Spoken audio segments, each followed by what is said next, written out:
కొమరంభీం ఆసిఫాబాద్ జిల్లా రెబ్బన మండలం గంగాపూర్ శ్రీ బాలాజీ వెంకటేశ్వర స్వామి ఆలయంలో ముక్కోటి ఏకాదశి సందర్భంగా దర్శనం కోసం భక్తులు బారులు తీరారు. ఆలయంలో వేకువజాము నుంచి భక్తులు నలుమూలల నుండి భారీ సంఖ్యలో తరలివచ్చారు. ఇక్కడే అతి పురాతనమైన శ్రీ బాలాజీ వెంకటేశ్వర స్వామికి రెండో తిరుపతిగా పేరుండడంతో పలు జిల్లాల నుంచి భక్తులు తమ కుటుంబ సభ్యులతో వచ్చి స్వామివారిని దర్శించుకున్నారు.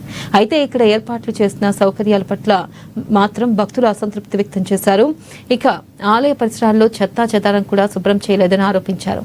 భక్తులకు కనీస నీటి వసతులు కూడా ఏర్పాటు చేయలేదని తెలిపారు. ఇక క్యూ లైన్ లో వేచి ఉన్న భక్తులకు టెంట్లు కూడా ఏర్పాటు చేయలేదని అన్నారు. కనీసం ప్రసాద కౌంటర్లు కూడా లేవని అసంతృప్తి వ్యక్తం చేశారు. మెయింటెనెన్స్ లేక భక్తులు చాలా ఇబ్బందులు పడుతున్నారు. విఐపీలకు స్పెషల్ దర్శనం ఇస్తున్నారు, సామాన్య భక్తులకు ఇబ్బంది పాలు చేస్తున్నారు.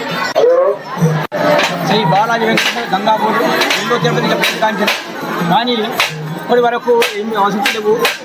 ఇంకా భక్తులు ఇంతమంది వచ్చిన ముందు చూపుగా ఎవరు ఆడవాళ్ళు కానీ చిన్న వృత్తి కానీ పిల్లలు చాలా ఇబ్బంది పడుతున్నారు. ఈ సందర్భంగా ఉత్తర ద్వారం నుంచి వెళ్ళాల్సింది ఎండోమెంట్ వారు కమిటీ మెంబర్స్ కనీస వసతులు లేవు. వారానికి 2 రోజులు అన్నప్రసాద వితరణ కార్యక్రమం జరుగుతుంది. కనీసం ఈఓ గారు ఫోన్ చేసిన రెస్పాన్స్ లేరు. దీనిపై దృష్టి పెట్టి దీన్ని పర్యాటక ప్రాంతంగా చేయాలని కోరుతున్నారు.